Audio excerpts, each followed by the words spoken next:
new premier partner, Snickerdoodle. They're putting 1 million DGen into supporting Farcaster's growth where your voice matters. Take their surveys, earn DGen, and help build the future of this platform. It's simple. Head to Snickerdoodle's Share to Earn channel, find and take the surveys, share them, and claim your rewards. Let's help shape this space together. And welcome Snickerdoodle to the GM Farcaster family.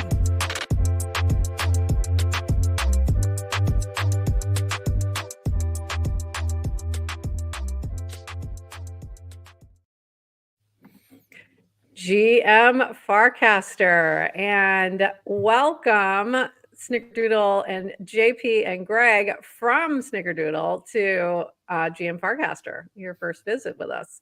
It's great to be here. We're excited to have you here. GM. I feel like we've been in the squares before, though, so it feels like we're here, but we're not. Feels very comfortable. We're back home is what it feels like. We're just not in Google Meet chatting about stuff, but yeah, it's a very familiar feel. Excited to have you here. We're doing a little bit of recasting and retweeting, making sure people know we are live, and very excited because today we are going to be talking about the State of Farcaster report and doing sort of a sneak peek at this. And do you want to give us a little intro as to what this is and why you went about putting this together before we dive in and start exploring it? And I'll leave that to either JP or Greg, whoever wants to kick it. I'll let Greg do it. Greg put his heart and soul into this, and so I think you want to take the honors here, Greg. All right. Well, thank you. Yeah. So, I think as folks have been watching the show are well aware, we are helping to bring awareness to what's going on in Farcaster as sort of a social platform to the creators that are there. But one of the common questions we got when we talked to folks was, so who exactly is on Farcaster, right? Like what kinds of folks are there? What are they doing there? Why are they there? Should I be there ultimately, right? And so what we realized was that there really wasn't, much as other more established spaces are, there isn't really this media kit, this fact sheet, or really this other sort of insight into the users and the platform itself. And it's very mysterious to sort of the rest of the world. And we wanted to sort of debunk a bunch of that. As one of our friends, Meta David, actually was commenting, he saw we were going to be on later. He's like, I love that you guys were able to do this permissionlessly. And I think it's important to point out, we did this without any participation or feedback from the Farcaster team or team themselves. But we were able to leverage a number of different data sources, from blockchain data to our own survey platform, as well as our own independent wallet analysis, to put together a picture of what's really going on in Farcaster today. And I will note, we've tried to be as objective as possible in this report. Now, I'll let the prof and Adrian comment if they think that's not true. But we really didn't try to impart any particular point of view in the report itself. We sort of took the data, captured the data, made it look pretty, but then just sort of told the story that was there. We didn't try to annotate it or do anything else to that. We did come to a few conclusions that we think were sort of our key takeaways for our customers and for the ecosystem. But at heart, we think Farcaster is a really compelling place to be. We wanted to make that case to the rest of the world. And the way most people think is with data. And so we wanted to get the data to make that possible. Amazing. Greg, I got the preview of the report, and first of all, I love it. Cannot wait for everybody to see it. And that was one of the things, I editorialized, I love Farcaster. I probably would have, I couldn't believe how factual it was. It really, just how neutral it was. We would not have been neutral. Yeah, we're well, how can I change that stat? Passover matzah neutral.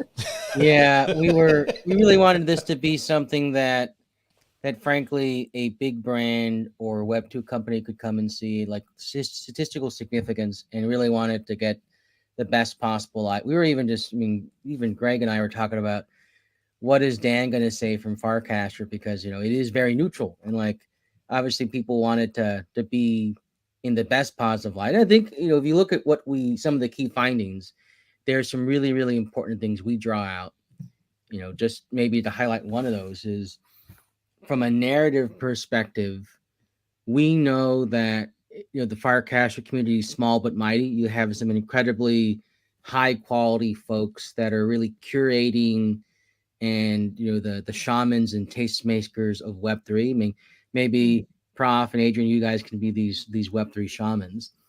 But that being said, like, it's a small community, but very new title unlocked. New title unlocked. Web3 shaman. Web3 shaman. You stay away from I gotta Jan go pick up that 6 ENS. I'll be right back. Yeah, BRB. Web3 shaman. But the key thing here is, like, this is what everybody should be doing in Web3 to test. If you're doing pre-production on a technical side, this is where you want to test features. If you're doing calibration of a marketing campaign, this is where you're going to get the best, honest, high-quality feedback before you go 10, 20x the spend in Twitter or Telegram or Discord. So we think this bodes well for the ecosystem in the short term, and sky's the limit in the long term, as I think that everybody's trying to make this a smashing success. Awesome. All right, let's dive in. So I'm so excited about this. I started looking through, and it's very comprehensive. So let's dive in. Little introduction, which we kind of already did, but you did have 4.9K individual respondents and 38K connected wallets. From a research perspective, that's huge. That's a huge sample size. Like, just so people understand, like, academic research, like 400 is the number they try to shoot for. So just so you know, if you're wondering why, academic research, you get one thing that says one thing and another thing that says another thing, because usually it's a very small sample size. So this is significant. I think this is really, significant in terms of what you looked at. And one of the stats that's not here, actually, Prof, that I forgot. This has been the bane of my existence for about a month. We've actually done, I was just summing it up. There's almost like 36,000 actual survey responses that were given. Wow. And each survey had about 5 questions in it. So if you just play that out, it's about 150,000 questions that were answered in the course of like populating this study. That's a significant sample size. That's huge. Yeah. It's really huge. Okay. So talk a little bit about sort of this general, like, I'm just going to let you kind of walk us through your results and absolutely. What you document. So this is really from the protocol side. And so this, we did leverage a number of Dune analytics and dashboards that were put together. I think if it's good enough for Dan to raise money with, it's definitely good enough to report on the ecosystem with, right? And what we found was that the best way to measure actual users was the folks, not FIDs per se, but people who had storage, right? And so the 685,000 represents how many people actually have attached storage to their account, which is pretty phenomenal if you do think about it, though, because these are all people who basically paid to use this product. Right.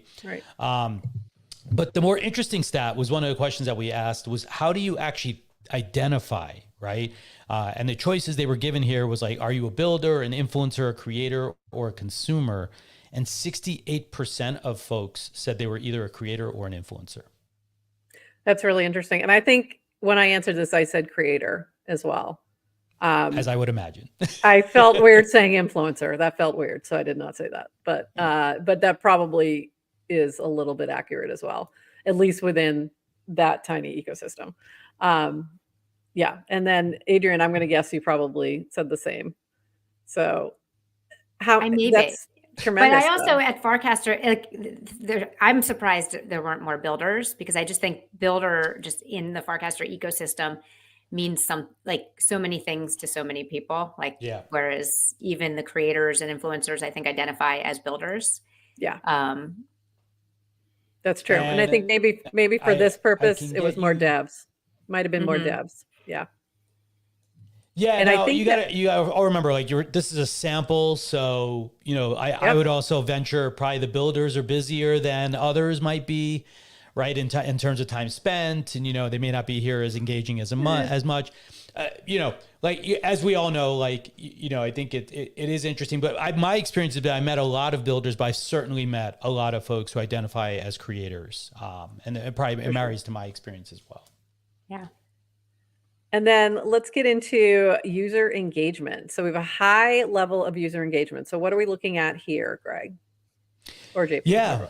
Or JP, I don't know if you want to do it or if you want me to annotate. Yeah, I mean, on this one, we're basically showing that there's a high number of multiple casts per user per month, which we think exceeds what we've seen on Twitter. And, you're looking at, considering the size of Farcaster, you're looking at, nearly triple that on the average reactions per day, which means that the average Farcaster user is engaging with this on a regular basis, is doing multiple of these deep dives. And the active user count, I think, definitely picked up over the summer. And as we've seen some tweaks over the summer from Dan and team, it's still remarkably high, which is very, very different from, I think, peer group out there. If you look what's happening on Lens and a couple of these other Web3 socials, there's been a significant amount of staying power and active cast from some of these power users. Yeah, and I'll grab a number from the report. It's basically we found there was 123,000 lightly engaged users casting fewer than 25 times per month, right? Wow. But that still leaves about 400 something thousand users that are actually casting more than 25, which is, around one per day, right? When you look at those numbers side by side, 685,000 people with storage, 635,000 average cast per day. It's almost like working out to almost every user casting every day, though, right? Like, if you fully just averaged it out. But as you can see, about 5% are doing 250 casts per month, right? So it's probably more in that 8 to 10 per day sort of range. So there are a lot of very engaged people, but it seems like there's a decent level of engagement across the board from the user base, relatively speaking. It's interesting. So when I think about the general social media stats, which they usually peg at 90%, are just Precisely. consuming and not engaging at all. This is a very completely different. Yeah, it's very right? different. Yeah, totally. Yeah, it's like the so inverse that's of the normal pyramid, right? Yeah, it's huge. So very, very interesting and very dynamic, and that's part of why our recommendations were like, this is a set of people who can make content, right? Like, compared to other places. Well, they can make content, and they're actively consuming and analyzing and reiterating and pushing out versions of that, which is just a 180 from Twitter and Telegram at this point. That's really interesting. And then this is the average cast per day. That's the average number of casts per day. And we know that right now, daily active users has been hovering around 60,000. So you've got changed. That's pretty cool. Oh, no. Do I have an older version? No. Did you download this one, or is this straight from the drive? That was from the drive, I thought. Okay. I thought we changed this. That number is going to be changed. We'll be updating it. Yeah. But sorry. Sneak peek. This is it. You're getting the sneak peek. This is. I will say this one wasn't that surprising in terms of most popular chains. And I think it reflects base leaning into the Farcaster community, which I think really shows a good case study of what happens when you do engage in a very positive way and within the Farcaster ecosystem. You can see it right there. So no surprises here at all. In terms of most popular chains or tokens held by unique holders, for sure. Was this kind of what you expected as well when you looked at this? Were any surprises here? This one wasn't as surprising. Obviously, DGen is kind of coin of the realm, and I think Base, obviously, given the ecosystem, and Base has been super supportive. So it's a case study just on Base and how to build a proper ecosystem, which I think has been difficult for a lot of L2s in the last few months, even the last few years.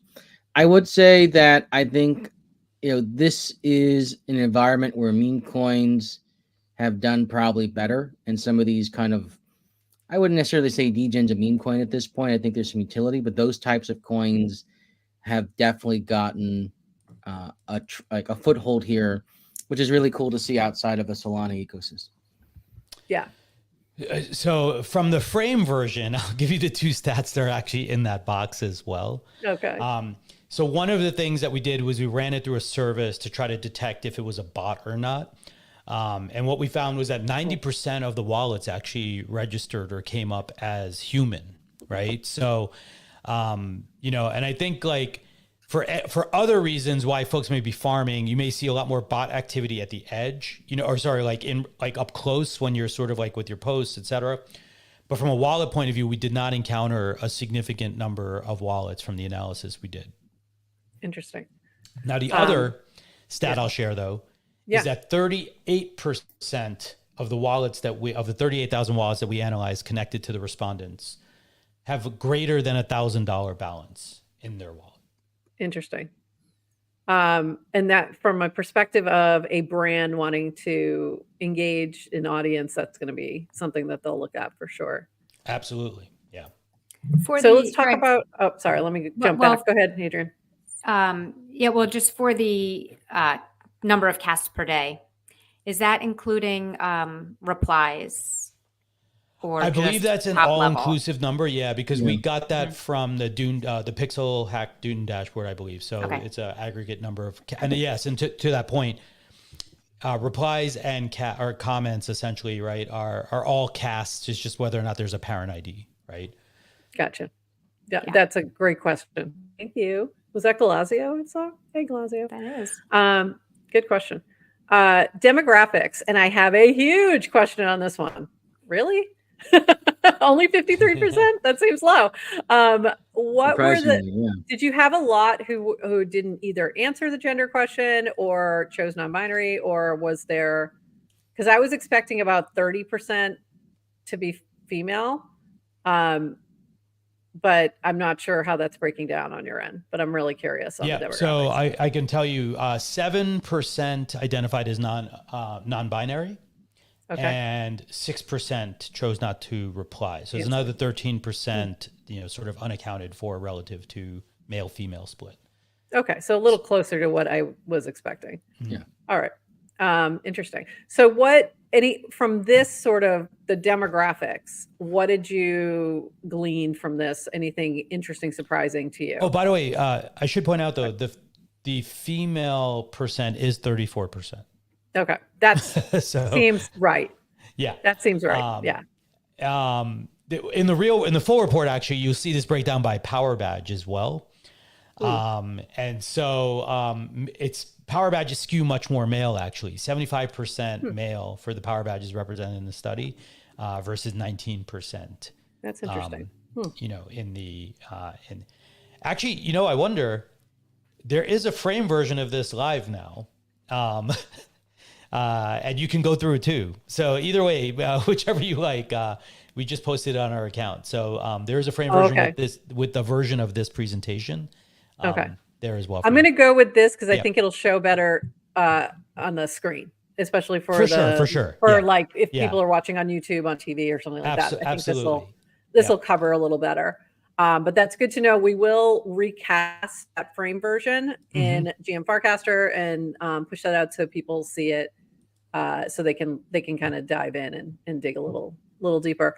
You know, the age group was not surprising because we've kind of seen those numbers before, but children surprised me a little bit that were 60%. So definitely that was surprising. Yeah, especially for a younger demographic. I was very surprised by this number. You're shocked by that one. Yeah.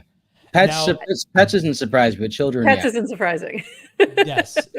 My only hypothesis is that when you look at the geographic breakdown, that I think Americans tend to be much more childless than other folks, maybe, right? Like, is my only theory. And, you know, we have a very large representation from Asia. Yeah. And so I have no way to connect these dots. We didn't try to do that. Like, we could actually do the crosstab and see like who, you know, which age group was saying they had kids. Might be interesting for a follow-up. But yeah, from the overall point of view, we did get pretty, this question was actually asked as part of our household. And so actually, sorry, to be clear, this is not if you have children. This is, do you live with children? Right. So it could be multi-generational families as well. Absolutely, yes. Important Or clarification. it could be multi-family. You could also Yeah, be do you a identify as a child? Yes. That's possible. We know the DGen crowd. Adrian's already onboarded a couple of her kids, so it could be that. So that's but it still was higher than I anticipated, but it also, from what I've seen in terms of active channels, parenting's a pretty active channel, and it tends to be folks with younger children, from what I've seen in terms of the questions and discussions and things like that. So not all that surprising, but a little bit interesting. So, okay, in terms of features and trends, what are you seeing here, and what kind of analysis would you make from this? Yeah, great question. So we asked a few questions around like kind of what are you using or what do you like the most right now? But then we also asked an open-ended question where you could basically suggest or just write in the feature you wanted the most, right? So the first chart is, what feature do you like the most? And so this was originally just sort of like there's 3 or 4 key capabilities inside of, the Warpcast client, let's call it at least, right, for now. So, frames, the feed, the direct cast, and channels. Surprisingly to me, frames weren't higher. But channels definitely dominated for where I believe there was tons of where people, I think when Dan mentioned this a while back that he, if Reddit was an independent business, every channel would be a millionaire, right? Like every channel operator would be a millionaire, right? I think that future resonates with a lot of people, right? And they understand like the potentiality of that, and they can imagine themselves maybe in that role, right? I would say like what's been interesting though is that there's some other stats that you'll find later in the report, like where we dive into channels, the content per channel is actually very low still, even though people's favorite feature is channels itself, right? Yeah. So I think still there's a great deal of work to be done to sort of improve sort of the channel experience and the infrastructure around channels and ultimately the engagement model for channels. And interesting timing. Yeah. Amazing timing. So I know you've been busy today, Greg, but right before this, we chatted with Dan. Dan was on. I didn't get to see it. So I figured you were no, honestly, I'm being serious. Like, I know you were busy today. But that was the whole conversation, was about channels, what they're planning to do, the focus that they're putting around that over the next few weeks. Oh, great. So this really supports that direction that they've been thinking about and that they're now moving towards. So that's fantastic. Awesome. Yeah. Well, people like it for sure. Right. That's really good to say. This is really interesting too. Right. And it does show because I think the general consensus is channels have been either underinvested in or kind of like not enough attention has from a product perspective. Most of the growth, the fact that people are still liking them. Yeah, it's organic growth for a lot of these things, which was, given those constraints, pretty powerful. And it's pretty even, interestingly, right? Like it's not like the Power Badge folks like it one way or another. Now, where that's not true is what the primary activity is, right? So if we look at that little chart in the bottom right, this is what folks, like we asked them to classify like what their primary activity was on Farcaster: consuming, creating, engaging, or farming, right? We did get people to admit that they were there farming. So I respect the transparency, right? But if you look at the dichotomy here, when folks are like, how do I be more successful, right? I think the common trope is create quality content. However, if you look at what the Power Badge people are doing, it's spending most of their time engaging with others. Mm-hmm. And we highly recommend that all the time when we're talking to folks who are new. We're saying don't worry about as much your own cast. Cast what you want and cast what makes sense, but go into others' casts and reply, but do it in a genuine way. Find things that are interesting to you, and engage in that way. And you're going to then find your people, and you're going to find people who you want to interact with, who are going to follow you. You're going to follow, that kind of stuff. So that lines up perfectly with kind of our general thinking here. So great. Now, this last box that you have here is the most desired features, right? Yeah, that's interesting. I'm kind of curious where you all fit, but what we did is we basically used some AI to like sort of group and aggregate kind of the answers into common categories. And these were, a lot of them are very crypto-centric, I would say, right? To me, this also represents an interesting opportunity for the ecosystem, because I feel like as permissionless and decentralized as Farcaster is, I would argue it hasn't leaned into what's really possible because of that nearly as much yet, right? And it doesn't necessarily mean just more degen things. I think like the blockchain, the technology the stack itself has a lot more ways for us to rethink things, right? That haven't necessarily been rethought in a long time, right? Like we're still using the post and feed model that existed 20 plus years ago now. At this point, 20 years ago. Now, topping the list though, the top three things, which was a tie, literally like they were even, was degen specific features and improvements. No surprise. Crypto and Web3 integrations, more NFTs and tokens to be tied in. And then earnings and reward systems and airdrops. Oh, we have a typo in here, guys. This is going to kill Greg today. You do not know how many times I have re-exported. I'm sure. But I would also go further down the list. We've got token swaps and exchanges also on that list. Interesting. Right? Yeah. Now the thing that struck me interesting, actually, and it's small, but it's an interesting thing, which is that everyone knows the blockchain is permanent, right? But what folks really want, what showed up high on this list, was still the ability to edit their posts and comments, right? Yeah. I don't know, I see Adrian's thinking about something there. Well, we call that Adrian face, in case you didn't know. God. Welcome. Yeah. Greg, welcome to Adrian live. face. Welcome to your first live Adrian face. I can't control it. I'm sorry. Posts, though, are not on a blockchain on Farcaster. Mm-hmm. That's actually true. Your identity is, right? Your identity is, it's on hubs. It's distributed. It's a little different. But but I believe what the problem is it emulates the behavior because of like hubs and the sort of syndication model, right? And so yes, it that introduces its own sort of like, you know, for example, when we tried to do a thread, you can't guarantee posts in a certain order, right? So I think there's like this consistency sort of challenge, you know, inside of the realm of social content still, right? Like, especially as it aims to be more and more decentralized or distributed, like in nature. But I, of course, still also want edit. I always want an edit button.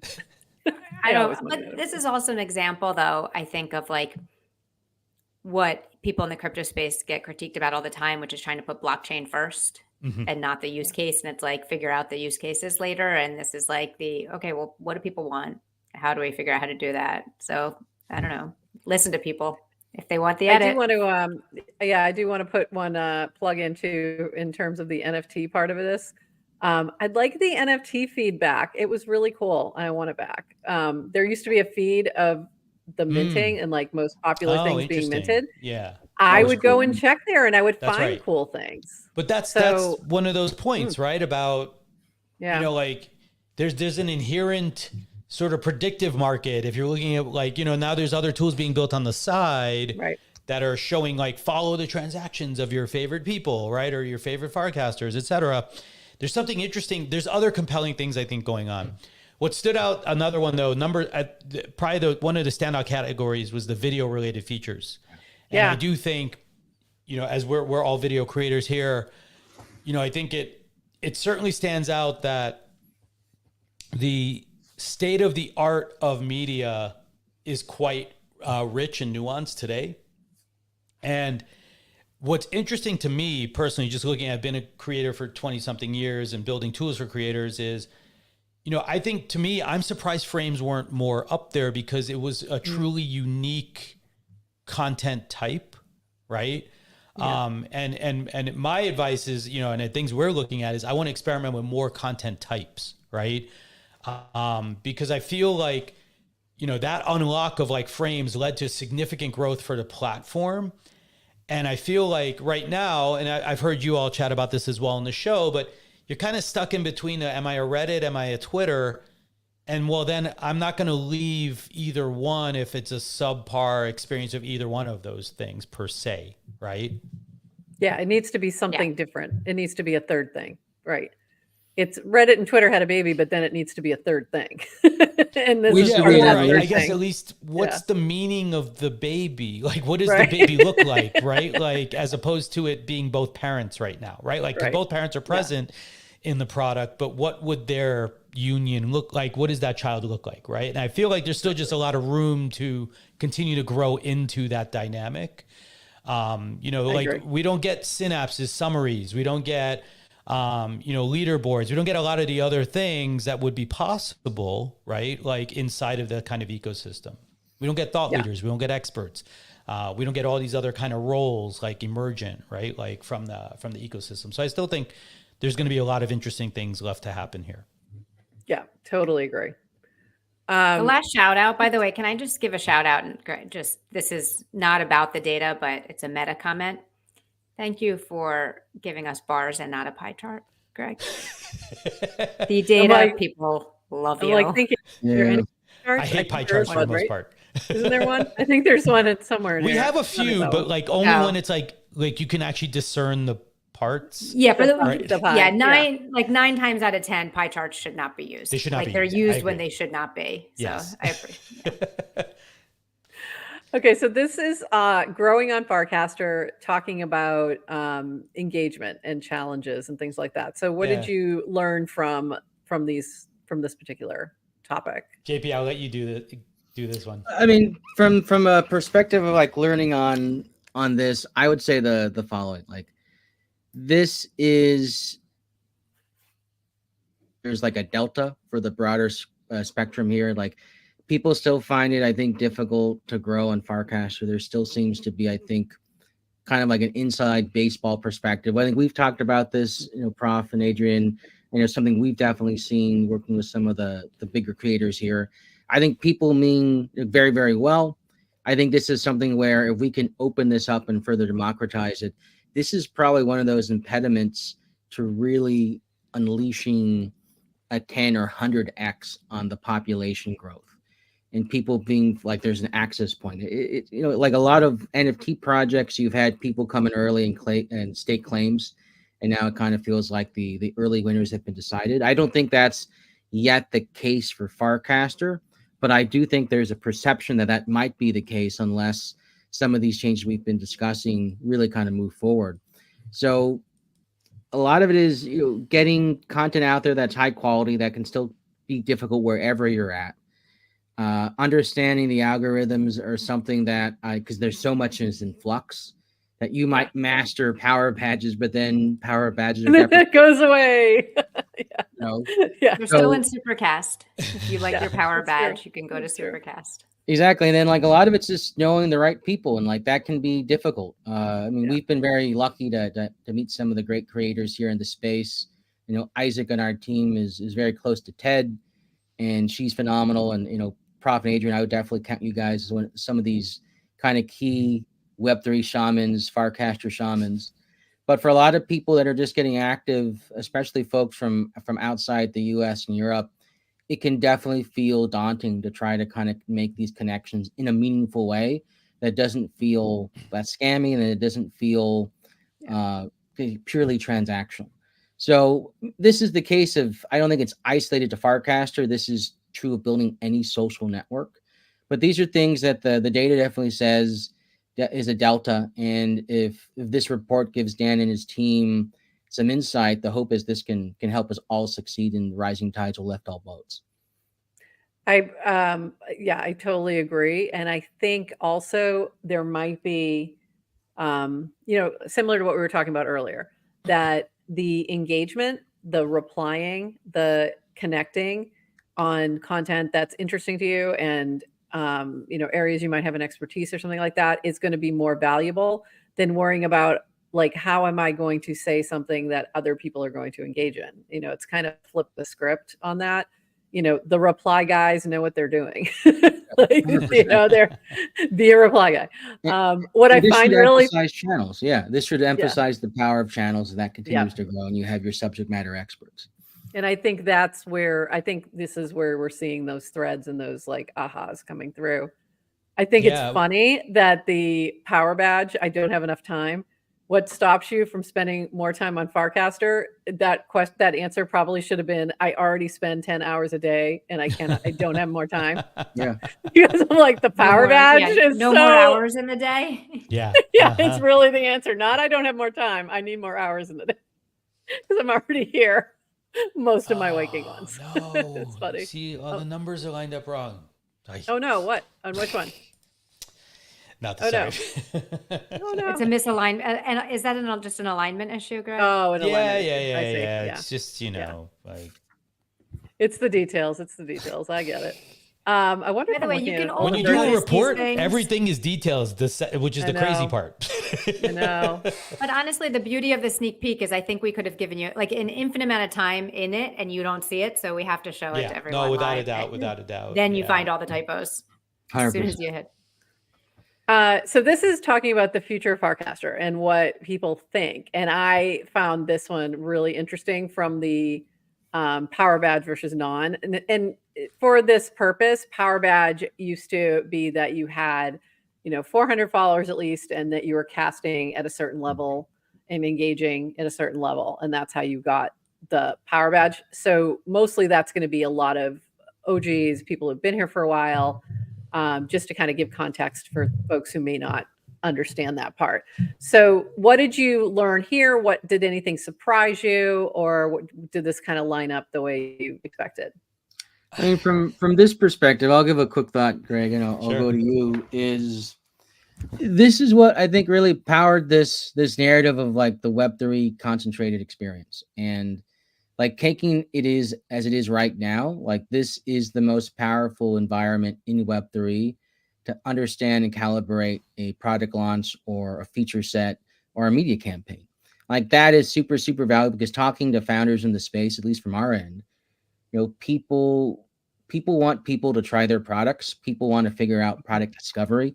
People want to figure out product iteration. The types of things that you would expect in a Web2 build experience still aren't fully there in Web3. You can debate that's good or bad, but just take it as it is for right now.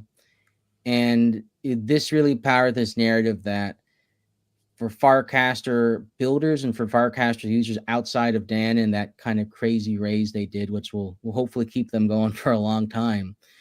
This is a great way to monetize and a great way to leverage those relationships and networks to scale value.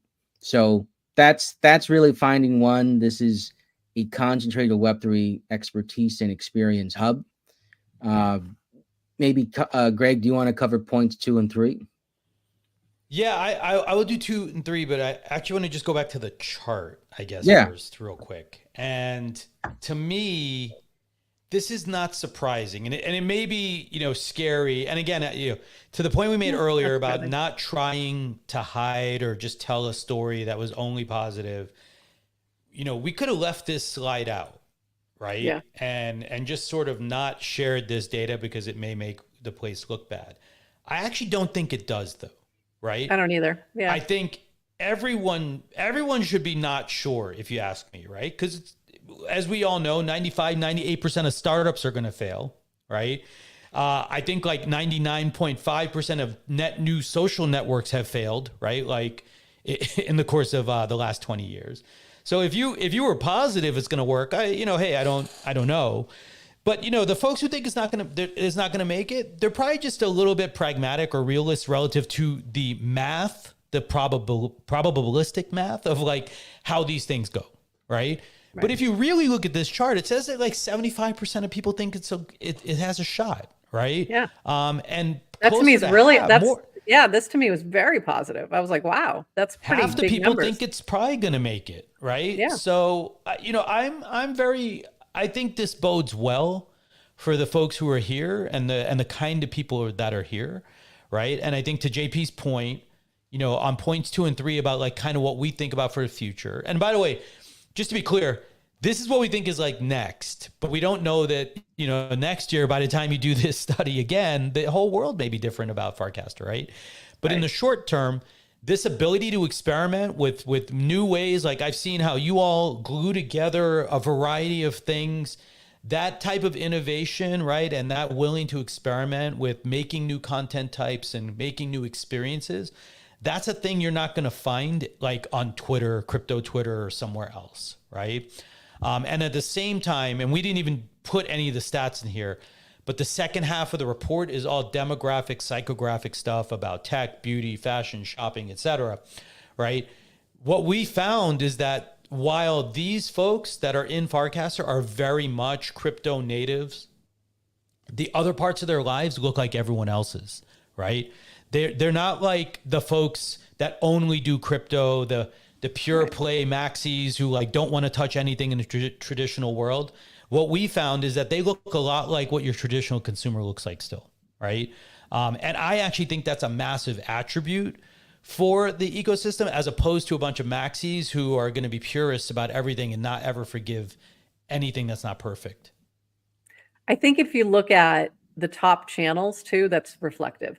Yes, you have the crypto channels that are like base and things like that are up there, but you also have tabletop and memes as being like two of the most active and most followed channels, and those are obviously irrelevant to crypto. They exist everywhere. So I think that's a really good insight.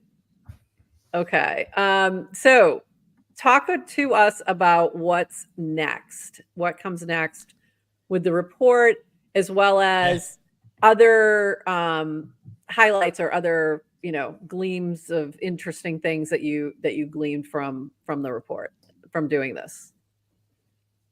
Yeah, so I'll tell you the tactical things. JP, I'll let him speak to sort of the strategic stuff. But we have now launched a frame version of this preview that you've just went through. It's live. If you go to our Snickerdoodle account, you'll find that frame. By all means, we hope and encourage that you can share it so others can see it. You don't have to put any info in to get all these insights, but if you want the full report, there's a new page on our website for the report where you can download it. You put your email address in, we'll send you a link to the full report as well, right? That's already there. That's live. Next week, we will be at Token, and we'll be talking about this a bit at FarCon Asia as well. And we're continue to invest in the ecosystem and the space here. I'll let JP put a little bit more about like how we're planning to use this now and like sort of what we're hoping to do with it as well. I mean, this report really comes down to us, I think, broadening the appeal of Farcaster for new audiences. And like, this is something that we think will support the ecosystem.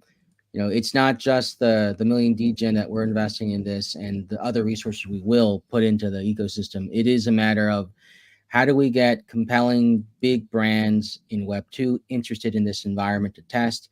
And frankly, how do we get other big companies in Web 3 who may not have an active presence to invest the time and resources? Because, I mean, Greg, we talk to people every week, and I think one of the most popular questions we get is,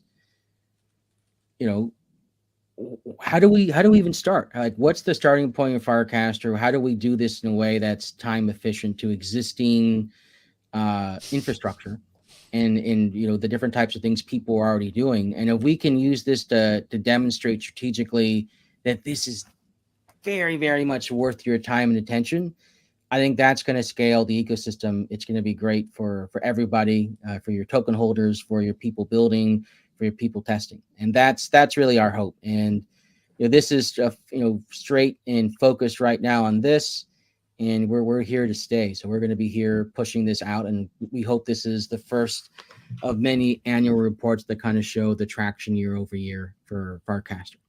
Yeah, now we did. So yeah, JP, the million degen comment came up. We did fund the research with a million degen, and you can actually still take the surveys. Yeah. Right. So from our share to earn channel on Farcaster or from our account, you'll be able to find all of the existing surveys. There's still actually room in a few of them to actually still complete them. Don't worry, the data will never go we're still working now to bring more advertisers and sponsors into the fold. And of course, we are working with our friends here at GM Farcaster to turn some of these insights now into educational materials. Do you all want to share a little bit about what we're planning on behind the scenes? Yeah. I was just thinking that. So that's, first I want to share this just so that everybody knows. Share to Earn channel is where you're going to find the surveys ongoing. So make sure you check that out. And we've talked about this, by the way. I know we talked about how the surveys work before, but if you haven't heard it, just you engage in the survey or you engage with a frame, you get paid degen. You don't have to connect a wallet. You don't have to sign up. It's just, it happens completely seamlessly in the background. So go to that Share to Earn channel. You can submit the surveys. Yep.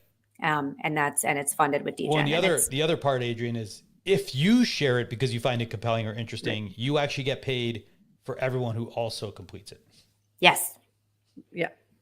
I was showing someone last night at a base meetup, Greg, my wallet of just to kind of show what you guys are doing and just saying like, look, here's a drip of degen that I'm getting because I shared a survey and other people took it. Nice. I was funny. I was looking at my wallet the other day and I'm like, what is all this? Oh, that's what that is. Like, why do I have all these fives? Like, I don't know what all these fives are. And then what we're doing is we partner with Snickerdoodle to create an educational series to help folks come on to Farcaster and sort of taking what they learned in the research, what we know about Farcaster, putting these things together and creating a series of 12, 30-minute-ish around there. You know how we like our ishes. Of content on different topics, starting with like very basic and then diving into a little bit more detail. So that's going to be coming very, very soon. We've been working on that content with the team for a bit here now and starting to push out getting some videos ready and readying that content. But we're excited to help with this. I love this report. I think it's super useful for the whole ecosystem. I think there's a lot of folks who can take this to what they're doing around Farcaster in terms of the businesses and projects that they're building, that this is going to be really helpful either in helping them evaluate their direction or kind of confirming where they're going. So for example, the information about channels, I think is perfect for what Merkle is doing right now. To have that information, solidified for them is super helpful in terms of their priorities. And I was listening this morning to the first stream a little bit before I had my first call. But, as Adrian mentioned, like if you are trying to seek out a sponsor, right, this is the tool. Hopefully this is a resource for you now to be able to go and say, no, like these are the kinds of people that are there. If you need help identifying who's in your audience, that's what we're here for. Come to us. We will work with you to help you develop your own profile for your channel and start to help you connect with sponsors to try to help fund your future growth on Farcaster as well. I think also for brands partnering with existing channels that have really good followings and that have strong community and strong hosts of that channel that are developing things, that's going to be super useful as well. Or kind of maybe even buying out a channel or something like that, where it makes sense for them. If you're a fitness brand partnering with the fitness channel or saying, hey, can I just take this over from you, could be really interesting as well, depending on what it was. But I think also I think there's going to be a lot of opportunity there for channels that are really engaging and creating communities. Adrian, was there anything else that we didn't cover that you wanted to ask the team or that you saw in Greg, the report?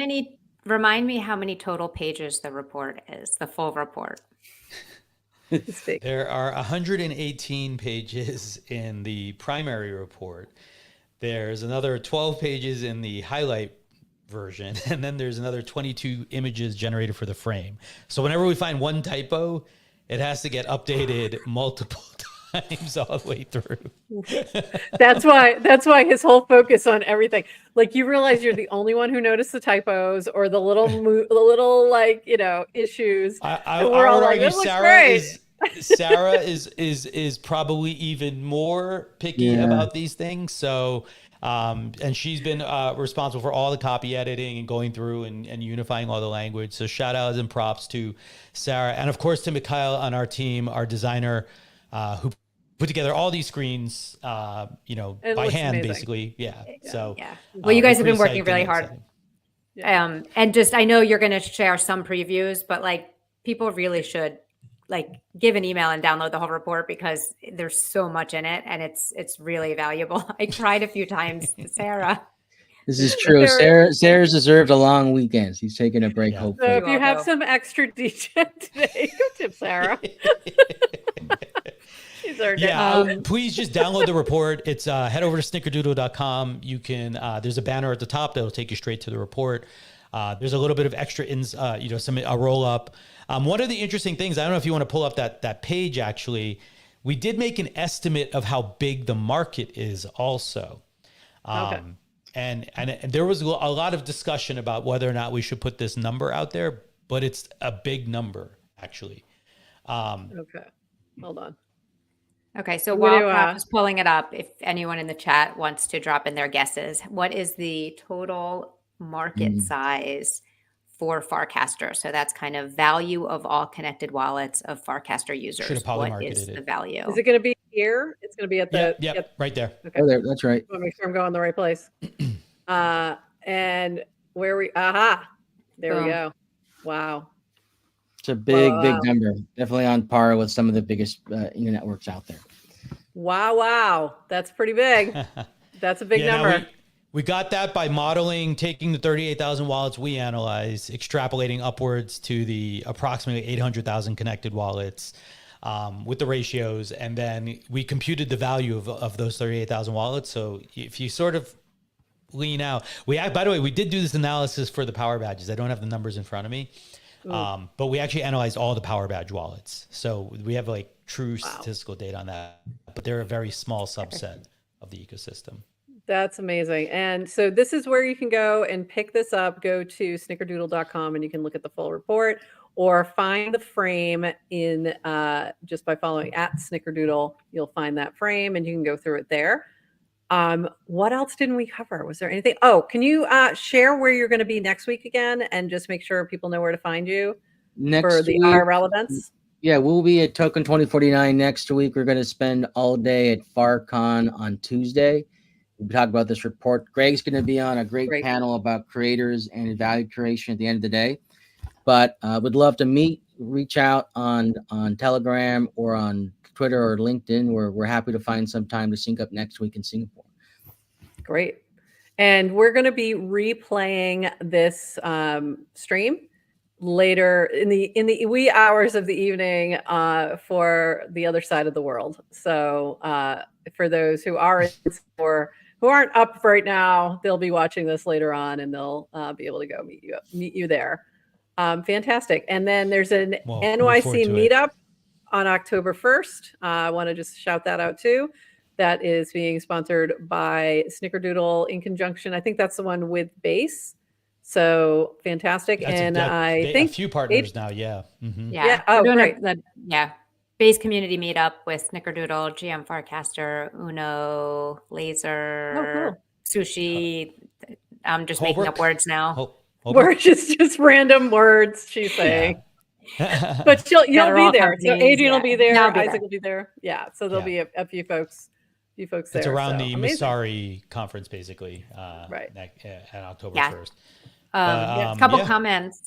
Couple comments from chat that I can't pull up on the screen. Greg, everybody loves your shirt. They like the cookies. Did you not get your hats? Where's my hat? In the mail. They should have gotten the hats already. My hat. I forgot. I was going to bring my hat. JP, where's your hat? Do you have your hat? My hat. I think my mom stole my hat. She liked it. Mine was upstairs. I was going to wear it, and then I literally was like, "Oh, you're supposed to be in the stream," so I didn't get to go upstairs to get it. But yeah, we haven't made these yet official, but this is our Snickerdoodle shirt. Yeah, we need a shirt. We need hats. We need all the merch because we like all the things. And I love that. Like actual cookies. You need actual cookies. Love that though. I love your logo. I just think it's really cute and fun, and it's. Do you want to actually? Can you talk about really quick why is it called Snickerdoodle? Yeah, well, it is called Snickerdoodle. The backstory, origin story. I was at a Safeway, and I saw a package of Snickerdoodle cookies, and I was toying around with this idea. This is now in like early 21, and I bought the cookies, came home and wrote the first deck of the company in about 20 minutes. And more or less 80% of the vision is still more or less the same. I think we've had a lot of nuance to go there, but it really plays to the fact that we want data to be approachable. We want people to feel comfortable and at ease with how they deal with this, which is a very heavy topic nowadays. And it plays to the reference that I think that NFTs and these types of pieces of data infrastructure really are going to power a new way for people to own and control and permission their data, over the next 10, 20, 30 years. And JP, is that it's as kind of opposed playing to traditional idea of cookies, tracking cookies? Yeah, data Yeah, cookies. it's kind of making fun of like the old cookies. This is definitely a new type of cookie, and it really less on the tracking and more on the data approachability. Love it. Anything else that we didn't cover that you want to cover before we wrap and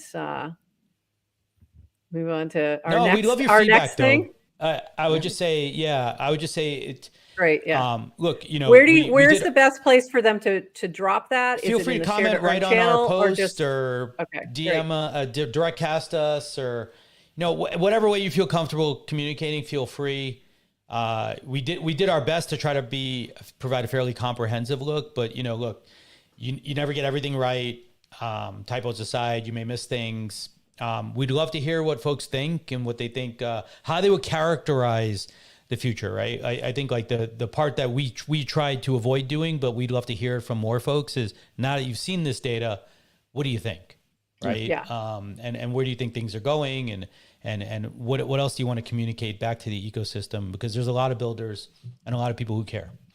But I will say also, congrats on today, happy birthday. Thank you. We're looking. I did mint my NFT this morning.